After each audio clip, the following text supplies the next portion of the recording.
ஆண்டவரும் இரட்சகருமாகிய இயேசு கிறிஸ்துவின் நாமத்திலே அன்பின் வாழ்த்துகளையும் தோத்திரத்தையும் தெரிவித்துக் கொள்கிறேன். கடவுள் நம் ஒவ்வொருவரையும் ஆசீர்வதிப்பாராக. அல்லேலூயா. 40 நாள் தியானத்தின் வழியாக உங்களை சந்திப்பதிலே மிக்க மகிழ்ச்சி அடைகிறேன். இந்த நாளிலும் எரேமியா 33ஆம் அதிகாரம் 3ஆம் வசனத்தை நான் படிக்கிறேன்.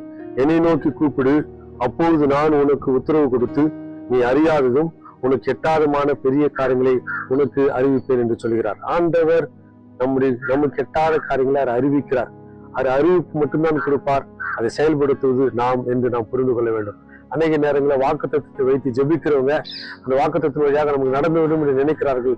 ஆனால் அந்த வாக்குத்தத்தத்தை பெற்றுக்கொள்வதற்கு நாம் பிரயாசப்பட வேண்டும். இந்த வசனம் சொல்கிறது, நான் உனக்கு உத்தரவு கொடுத்து நீ அறியாதும் எட்டாதமான பெரிய காரியங்களை உனக்கு அறிவிப்பேன். Announcement only, action from our self.